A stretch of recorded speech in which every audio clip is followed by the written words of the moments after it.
In today's show, our focus will be on the emergency rule in Rivers State declared by President Bola Ahmed Tinubu, ratified by the National Assembly. But in all of these, there has been some legal perspectives by legal luminaries describing the action that has been taken so far as unconstitutional.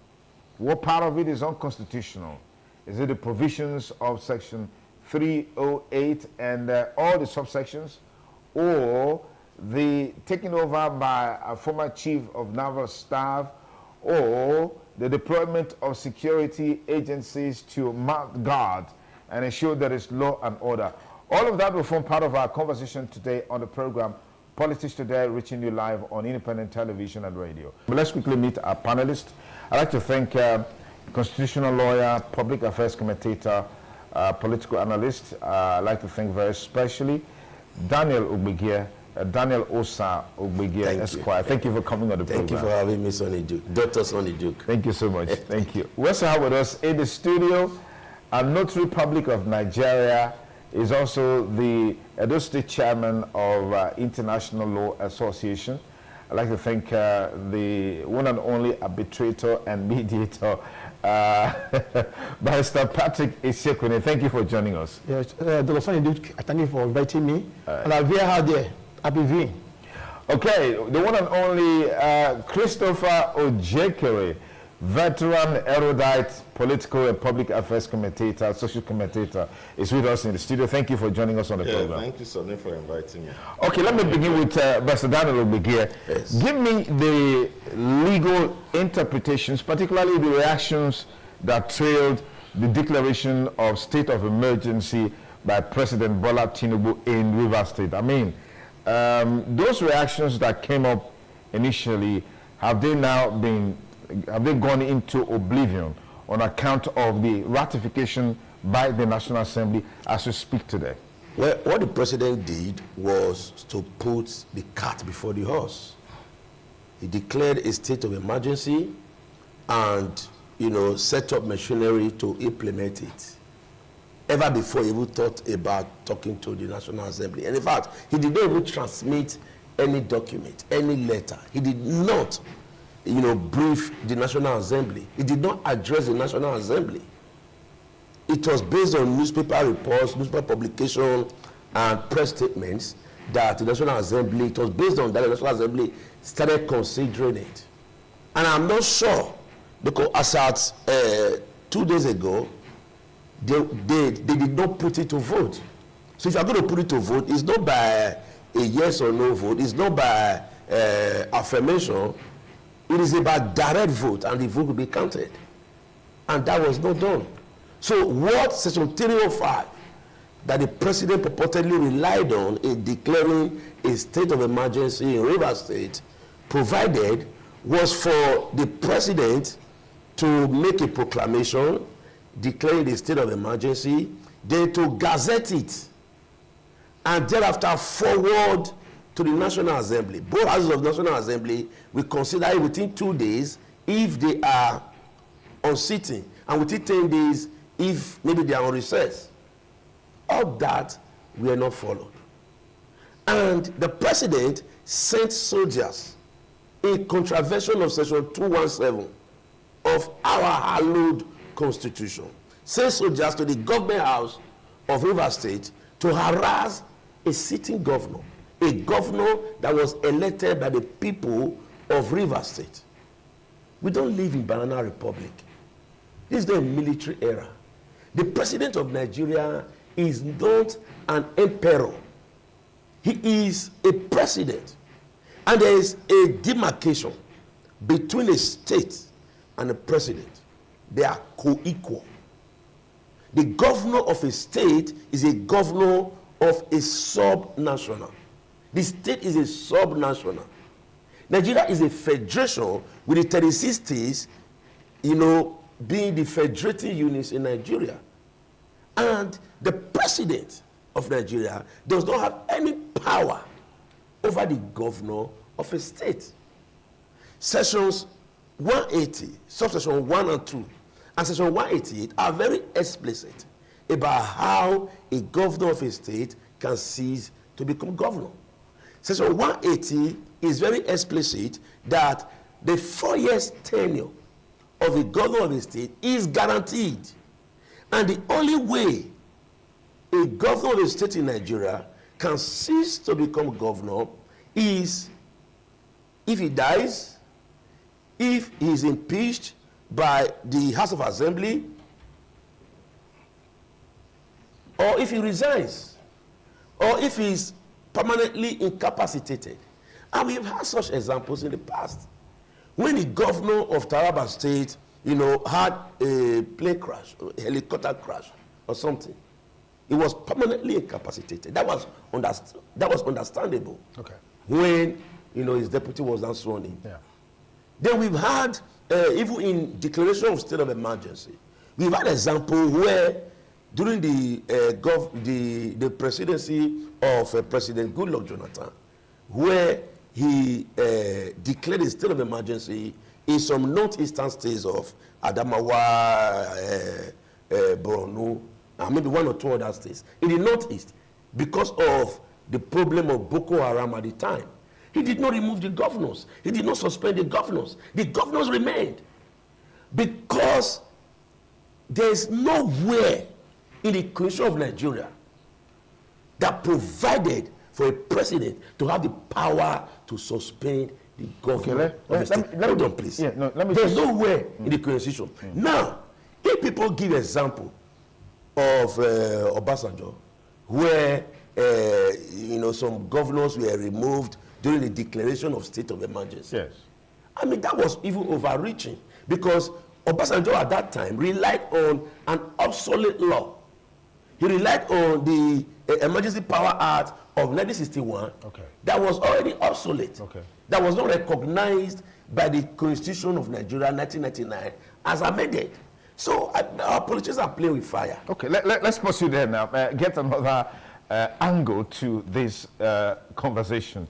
Barrister Patrick Esekwene, was Mr. President, did he err on the part of law in his action taken so far to bring peace, bring sanity to Rivers State against the background of the activities, the issues that were going on between the governor and, of course, the House of Assembly? I must say without fear of contradiction that the President of the Federal Republic of Nigeria never heard. It is what the law ordered it to that. What he did, 100%. He never heard. Now, you see, in a country where supremacy is attached to democracy, where the rule of law is respected, you allow things to stay, go well, we should be celebrating the president for what he did. He's a very poetic president for what he did, actually. Section 305 is clear on what's on our ground law. I mean, amendment constitution, as amended. It's clear on this issue. It says that the president may, if he so wishes, make a proclamation, if he takes that decision, on any state of the federation, on any federation, or any state of the federation, in the state, or any state of or anywhere. Nigeria is a federation, anywhere empowers him. It's stated there. Then if he state that decision, what he's going to do is that he make a proclamation. Gazette it. And take it to the National Assembly. The law never said, the deputy never said he had to go and take permission of National Assembly for the proclamation. No. He said that when he proclaim, do everything, gazette it, then submit to the National Assembly. Which he did. This National Assembly on their own with after looking at it, the first they were supposed to see it, they could not form quorum. It was shifted again. So they tell their colleagues to come back and look into it. And in that, when they look at the whole thing, when they, at the end of the day, the vote they gave show you that justified president action. It was 100%. There's no, it was voice votes. That's what they use, which is constitutional. Voice vote, there was no name to show that the president is 100% in order. They commended him. He did the right thing because he's a proactive president. Because the danger on the ground is something else, which he tried to prevent. You are aware that they're already sending a letter of misconduct to the governor. This is the process of impeachment, where there are war between two factions. It's a serious matter. The governor should be on where going now, and you should be attacking President Tinubu for what he did. He saved the governor. One the process of the impeachment letter, the already for misconduct is already on the way. Then all this were going on here. Before you know it again, they started bombing, destroying our oil pipeline. Let me tell you, since it can go in other states, the president will tolerate it, but not River State. Because of the economic importance of River State, the oil pipe, everything is there. You can't compare to Borno. Those are not there. When you say River State, it's very strategic to the Nigerian economy. There's no responsible president can fold his hand and see those bombing in this thing. Then the chief officer of that very state fold his hand. The governor were there. Obara could not do anything. What we were going on? The president felt bad. Okay. So you're indirectly exclaiming that. You're indirectly citing them from fatalities here and here. So you cannot maintain law and order breaking down. The president had to assist you. That's what the president did. To solve this problem, to solve the move of even quickly lead the proclamation. It was proactive. If you were to be Buhari, I know he will not do that. He will just be looking at them. I thought so they kill, destroy people, die, mess all of the souls are gone. He will tell you I'm not aware. So that's what the president did to forestall the breakdown of law and order in that very state. That's what he did. Which he just followed his constitution from to the letter. So I'm trying to say that state of emergency, my brother, is a national ground. State of emergency is not for joke. It's like a military government. That provision of state of emergency is not to click low. He required the president to use every means to make sure law and order is brought to book at any cost. You can go past boundary, go everything. It's like a military government. When the military government take over the power of Nigeria, the constitution is at stake. Okay. You understand me? So the president acted well and never breached the constitution. It's certainly laughable when I hear the president breach any. Never breached the constitution. And he vote. The man's vote. In the assembly. Other assemblies are men of bourgeois. It's not a joking matter. People who are there are past governors and he had 100% support, which justified the president's action. All right. Let's proceed there for a moment. Chris, I wanted you to ask. No, just a moment. We'll come back to you. I'll come back to you, Barrister. I'll come back to you. I'll come back to you. I'll come back to you. Just calm down. Let me come to Christopher Ojekere. When this issue broke as a breaking news following the president's declaration, all of these issues that were raised about the procedure and all of that became very relevant, particularly the aspect of the National Assembly ratifying the decision of Mr. President. That has been done. How they do it is a topic for another day, but if you want to include that into this conversation, because we heard some people were giving $5,000, $10,000 as the case may be. I don't have details of that, and there's no way I can prove that, but those are just there in the public space. But let me get your take on what has been done so far, and then the fact that some of the people who were behind the scene beating the drums for similarly Fubara, they have started realigning and aligning in his absence. I don't know what you make of this. All right, thank you so much. I listened very carefully to the two previous speakers, and I think if you extrapolate what they have said, you have answered all the questions you would be asking in this program. And that's the question of where does public office holders, including the president, derive its powers for actions? The consequences of the actions, as at this moment, is of no moment. It is, are we as a nation, is the president operating within the limits and ambit of the Constitution?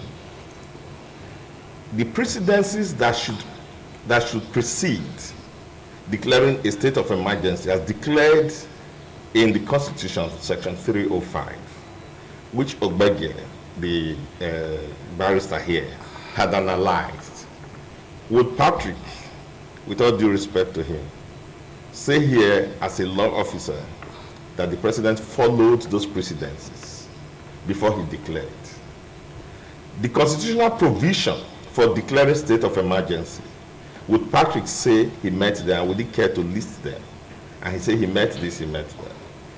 My opinion is this: what is going on in Rivers State is high-wired politics on the premise of naked power. If Patrick wants to argue that for political expediency the president's actions are right, I agree with him. And I'll tell you why I agree with him. A man whose name is not featuring here, but who is the protagonist and the originator of all these problems, Nyesom Wike, was governor of Rivers State. And then in Wike's language, which is in the public domain, and that's why I started from where I started, the mentality and psyche that rules Wike is that Wike, is from whom Fubara, as governor, derives his power to be governor of Rivers State. That is the whole scenario. And Ogbege is arguing, by extrapolation of his arguments, that public office holders derive their power from the Constitution. And by extension, from the people. Because it is the Constitution of the people. It is our Constitution. So, the man who thinks that Fubara derived power from him felt that Fubara was not loyal to him. And that is what caused all the problems. And we are not mentioning him, we are saying there are problems in River State. The problems in River State was caused by Nelson Wike, who wants Fubara to lick his boots. And Fubara says he can't. And then it degenerated into where we are seeing naked power of a minister having 2 gunboats in front of his house in Port Harcourt. The same minister was visiting his home state, and you had gunboats, you had helicopters, you had such a retinue. The president does not go to Lagos with that kind of armed force that Wike went to River State with. If Wike was not a purveyor of trouble, why would he need gunboats to visit his place? For security purpose. Good. For security reasons. Good. So why did we have the insecurity?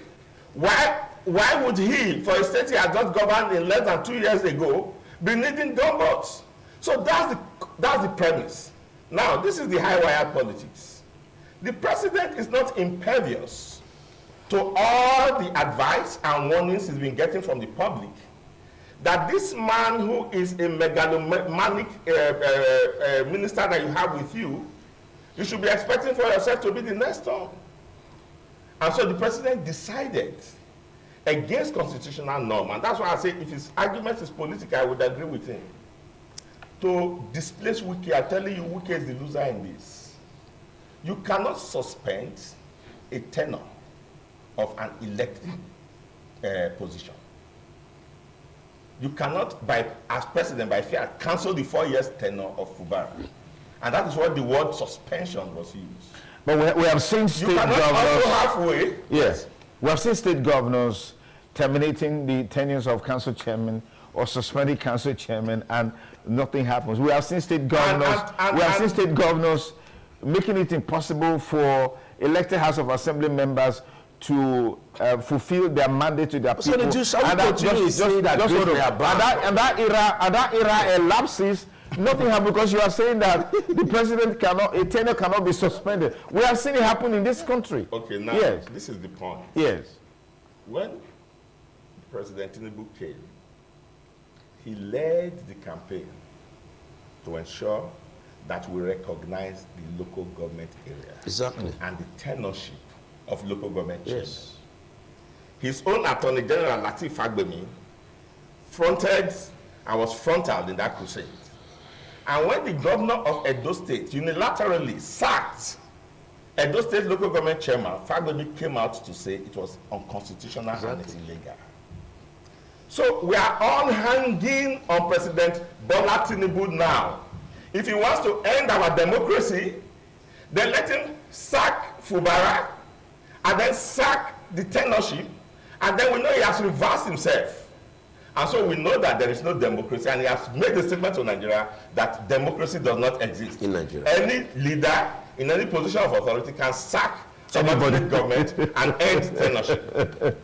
So we are all waiting for him. Okay, let's yeah, so why I say it's high power politics is Wike has been displaced because Wike's intention was that when Fubara is removed, then his own men will take over government.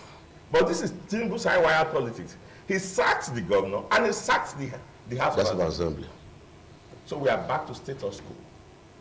It is not that they will find the political solution behind doors and do some kind of power-sharing formula, and Fubara returns to his seat, or where do we go from there? Okay, big question. If you join us in state politics today, I mean, high-wired political discussions taking place right here in the studio with Chris, Barrister Ogbegia, and of course Barrister Isiekone. That's Dan Ogbegia. Yes. Let's bring you in here. Thank you.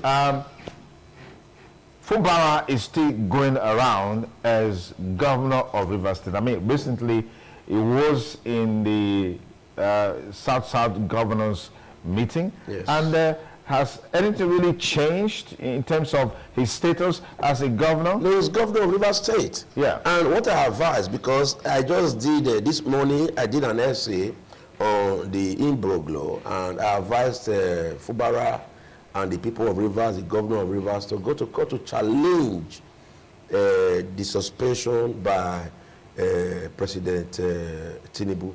I recall when a state of emergency was declared in Plateau State, and the then governor of Plateau State, Joshua Darie, was suspended by Olusegun Obasanjo.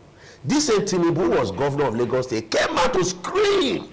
He said he was a Democrat, that it is not done, that the president has no power to suspend the governor. This same Tinubu, what changed? And the provision for removing a state governor in Nigeria has not been amended since that time. Not has been amended as regards declaration of state of emergency. That's section 305 of the Constitution. There is nowhere in it that provided for the suspension of the governor of a state. There is nowhere in the entire Constitution of Nigeria, from section 1 to the end, that provided for. And people talk about political exigency. And I will tell them, obedience is better than sacrifice. Prophet Samuel told this categorically to Saul, to King Saul, that obedience was better than sacrifice. Saul, who went on a matter of exigency, he did not obey what God said. He did not wait for Samuel to come for the sacrifice to be done. He did it by himself because he was in a hurry. Oh, exigency, because of the people, because of Israel. It's the same thing people are saying that Tinubu has done. And what did God do to Saul? He rejected him. And he said, as you have torn my garment, so has the kingdom been torn away from you. So Tinubu should be careful, so that he will not allow the wicked to take him down. Wike is like a bull in a china shop. He wants to continue to be in control of Rivers State. When he was governor, he was in charge. Somebody else is now governor, he still wants to be in charge. And he's like the governor of even Abuja FCT. He's the minister of FCT. That is not enough for him. And he's also talking about Rivers State. Fubara is not my friend, I don't know him. But the law, I am loyal to the law. We must focus on the Constitution. The Constitution of Nigeria is a sacred document. It is a hallowed document that we all must come and bow to. Nobody is good enough to breach the Constitution and say, oh, I know so much. I know more than the Constitution. You cannot know more than the Constitution. Okay. So if Tinubu claims to be a Democrat, as being touted, he should revert back to status quo. He does not have the power. He's not imbued with the power to suspend. In fact, what he has done is even an impeachable offense. Okay, but because we have a docile National Assembly, nothing is going to be done. Now, I will tell you what Tinubu is doing. Just a minute. I will tell you what Tinubu is doing. Go to the governorship of Tinubu for 8 years in Lagos. And when he also held sway as the overall godfather, the overlord of Lagos, he did not, he breached all opposition elements. He caused issues in the opposition party. He ensured that there was no opposition. The 20 local governments in Lagos State, it was always 20/20 in every local government election. The 40 members of the House of Assembly in Rivers State, it was only 40/40 in the House of Assembly. Not because the people wanted it so, but because he became an emperor in Lagos State. And that is what he's taking to Nigeria to breach all opposition, to ensure that no opposition. These are very subjective opinions. Of course they are there, because you see, but let me get you see his governorship of Lagos State. I know you want to react or respond to some of the things he said, but I've heard people say that the decision taken by Mr. President is also some sort of reliance on the Supreme Court decision on the River State matter. Yes. Is there any sense in that? Of course, I will even link to what I want to say to that. But Patrick, you start let me say, excuse me. You start by telling us. It's okay. Hold on.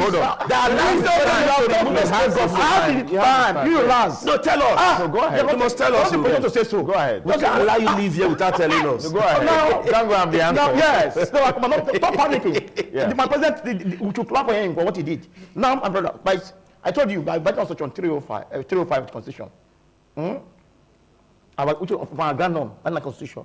Now, the president acted, let me tell you, you see, if you see a building that's, if something is not done in even 2 weeks' time, by the nature of the building, it might collapse. You don't need a social engineer to tell you that this thing is about collapsing. Now, the president acted according to Section 305, but read Section 3, B and C. That's what invoked. That what? That's what invoked. That what? That you remove a governor? State of emergency giving you a wide power, even not only remove. To remove a governor, tell us where is there? Stop misleading the public. Okay, suspension. Please, where did you say suspension? Let me interpret the law for you. No, we should not deceive you. Please hold on. Let him. The answer is there. What are you? Hold on, he has his time. Let me interpret. Stop misleading the. He has his time. I will come to you. Yes. I said, I told you just now. I said invoke Section 3, Section C, B and C of the Constitution. When there is imminent danger or break of law and order, go and read it. The president can invoke that power immediately. He doesn't need to wait. That was invoked. And again, you don't also forget that by virtue of Section 14 of our Constitution, Mr. President even delayed in not invoking this power. He delayed it. By virtue of Section 14 of the Constitution, our ground norm, made it clear that Nigeria shall be a country built on democracy and social justice. Yes. Oh my God. Democracy. We're in a democratic, that's what I mean. You are about to uphold it. That's what I mean, social justice. Now, even in Court of Appeal, and even in Supreme Court judgment, when they consolidate those appeals, you see how they lambasted Fambora. This is a man that not regard for democracy. He's even a despot. We are calling it a tribunal. He's the for what he did. He had not regard for democracy. A man that ran a state with 4 members of Assembly. They draw to his attention during the Supreme Court judgment. How he abused democracy. He ran his state with 4 members of Assembly. When they have over 30 members, only 4 against that. The same man again moved straight to the House of Assembly. They said him, the moment is structure. Chasing them out. A structure, a symbol of democracy, legislative arm. It did not demoralize it. Constitutional provision of He destroyed it. On suspension Which is in the public domain. He destroyed it. He did that. He did that. So what I'm trying to say is that he cannot be crying wolf now. Year and year, all those things, he did it. He never did them sweet. He had no respect for democracy. He did all those things. Again, you know that Mr. President even tried, called them, had a meeting with them for political solution. Sometimes when the matter was, it again, they are accepted, he did that, say, oh, call back the commissioners, did that. He said, okay, President Abin, at the end of the day, Fubara change. Fighting, so President Timbato, it's a federation, let them go with their wahala. Okay. So what I'm trying to say is that the man action, either must come to court of equity, must come with clean hands. I told you some of things he did, which is not in order. He might have problem with BK, I don't know. Their personal, go for that is their own headache. But my president acted well because it is the legislative, it's not the executive arm, also the executive arm of the government, also the legislative arm of government. But these are the 2 stakeholders, political gladiators. It is the House of Assembly of River State and the executive arm of and the governor of Obara. So what you do, you're supposed to leave. Okay. Within 6 months. Oh, all right. Excuse me, sir. Yeah. The CEO, he did not. It was only suspended. I'll come back to you when you have. It was only suspended. It was not removed. Yeah. The law empowers me. Issue of a state of emergency pass the governor. Do anything, heaven will not fall. You have the powers. That's what he did. Because he did not mention, oh, it must be this. It must be this. It must be this. A certain way to resolve that crisis. He never say, oh, it must be, follow section 188 of the Constitution where the government can be removed. He never say follow it. Do everything possible. Able to maintain that peace and order. He told the man he appointed administrator. He has given him power to do certain things. I make sure there is peace in the state. Okay. Let me get to Chris. Let us not be contradicting. No, it's okay. It's okay. No one suspended him. Let me come to you. I think it was Pastor Budia who also gave us some flickers in that direction. But the question I want to ask has to do with the National Assembly as it's presently constituted, dominated by the ruling party, dominated by people like Senator Akpabio and the likes. were you expecting anything less from what they did in this vote that ratified tangentially to the decision of Mr. President in terms of the emergency declaration? Okay, what I'm going to say is purely a personal opinion, and that's also from research, we get from the streets as analysts. The general opinion on the streets of Nigeria is that our National Assembly have lost all credibility and have lost all relevance in the eyes of the people. If anyone doubts me, you can do an opinion poll, and people will give you reasons why the National Assembly, and that's what bothers me. It becomes very worrisome if people lose faith in the institution of state. It is not a laughing matter. You don't also brazen it out, as the National Assembly thinks they will always do. It is a matter you address. If you are bold, conduct a public poll of what is the assessment. Tinubu, with all its faults, still have twice as high rating as politically relevant and a strategist than you can say of the National Assembly, which is supposed to be the fulcrum of democracy. A National Assembly that will take the insult of the president not consulting them. How can you take 4 people into the room and you say you consulted the National Assembly? And you find people in the house standing up to defend an insult against their own integrity and an attack against their mandate, and in fact, a displacement of their mandate. How do they think they can continue to retain respect? Because everybody is afraid that if they spoke up, they will become the next victim. And so we just have like 4 people. First of all, the triumvirate of Tinubu, Wike, and Akpabio running roughshod over Nigeria using the instrumentalities of the power of the presidency and of the National Assembly. And the National Assembly think that people are out there and we are all stupid and we continue to think that we are a relevant institution. As far as we are concerned on the street, we have no reasons to continue to give the relevance that they arrogate to themselves to them. We expected a robust debate that would last even for days. In a heterogeneous society like Nigeria's, it is a shame that within 15 minutes of closed door, you have a decision taken on such an important national matter. Yes.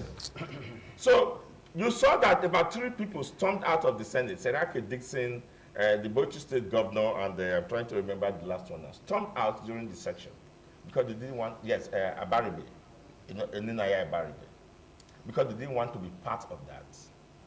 So that's why I started from the beginning to say, if you say, as a ruling party, you can sit down and say, we want to find a political solution to this problem. To be able to stoke the fire in Rivers State, this is how we go. Okay. Your methodology is now subjective. And that's why you're having the argument that they're having. If you say there are condition precedents to remove a governor, what you're having now is subjective argument, whether the situation in Rivers State has reached that condition precedent or has it. Yeah. So we're going to continue to have that argument, depending on whether you support Tinubu in your heart or not. Okay. Are you following me? So as far as I'm concerned, objective analysis of Section 305, the president himself knows it has not reached that position. But as a master political strategist, it was an opportunity for him to quickly take over Rivers State from Wike. And he has done so.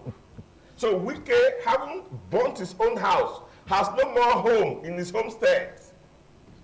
He has subordinated and if I relinquish Rivers State to the president, do you know one simple clause? The sole administrator reports directly to the president. Wike will not be there when is their point when Ibot about what's his name will be discussing with the president. Okay. All right, not even the National Assembly will be there. Let me take another break. No, but there's a direction here. Yes, quickly. Is the president aware of what he has done? He's reintroducing power back to the military. Exactly. That is what the president should be thinking about right now. He that brings an ant-infested maggot to his house should not complain of flies. So he's reintroducing, he's making the military against the perks of power. And I want to ask the lawyers, if you declare state of emergency, assuming you did it in the right context, can you not make a civilian? You can't. Why would you bring in a military? Because you can't.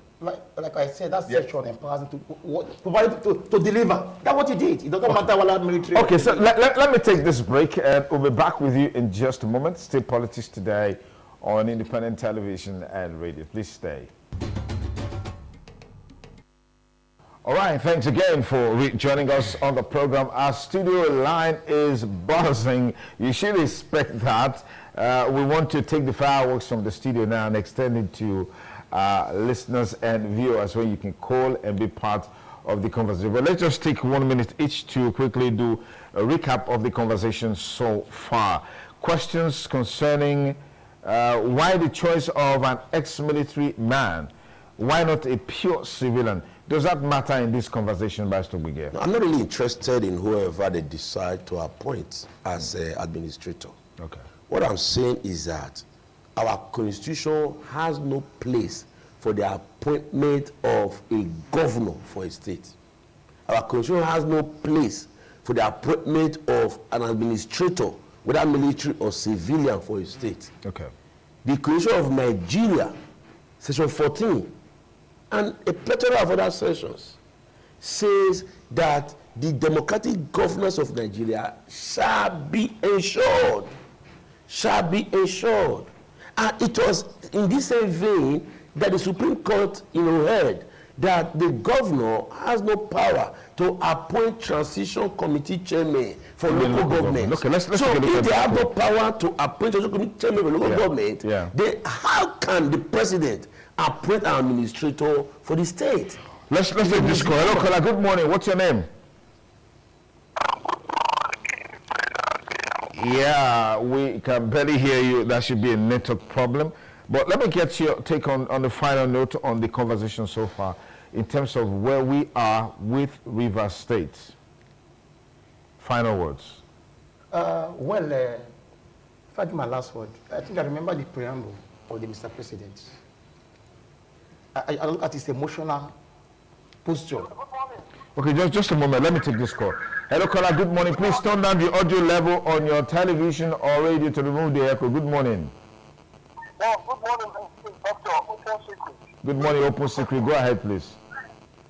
Yes, I want to say that we in Nigeria will stand on and speak against this declaration by Mr. President. Because even when the President has the power to issue such a proclamation, there is need for us to follow the Constitution verbatim. Otherwise, President will be fair whether the state governor can look like the town we have in like what we are seeing in the local government.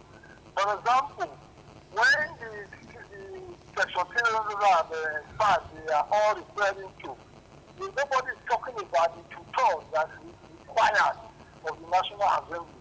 And I don't know how you can measure, the parameter to measure the two-thirds of the voice vote. If the Constitution affects the third, it therefore means that the members of the House of the National Assembly were supposed to vote. Exactly. And that was not done. Okay. And you cannot say that there is a breach of public order in Rivers State. Nobody can say that. Okay. Nobody can say that. Because a lot of things have been happening elsewhere and everywhere. All right, Dr. Oposicri, thank you very much for that very point that you just raised. Dr. Barrister Gbige highlighted that much earlier. Yes. So, yes, you were saying something. Yes, I said at the preamble, the emotional posture of the president when he was trying to declare state of emergency on Rivers State, he said, I'm inevitable. It was inevitable that he had to take that action. That means he had thought of it very painful Inevitable, very painful. That's what he said before taking that decision. From what I can see there is that, you see, the president is not happy with what is on ground. Okay. Now, it's an opportunity for those political actors now in Rivers State to sort out their issue. Because if within 1 month, he says 6 months, it can be revoked by Mr. President. Okay. They are still able to furnish him with, updates. Updates. Yeah. There's no need, they are calm. Okay, let me take this call. Hello, caller. Good morning. What's your name? Sonny Yadosa is my name. Yeah, Sonny Yadosa, please go ahead. Thank you very much, sir. If you look at the conversation you have so far, can look at that President Tinubu has no right to declare a state of emergency. And also look at the session that Dr. Okafor just started just now. The only challenge was that I'm looking at it from two different angles.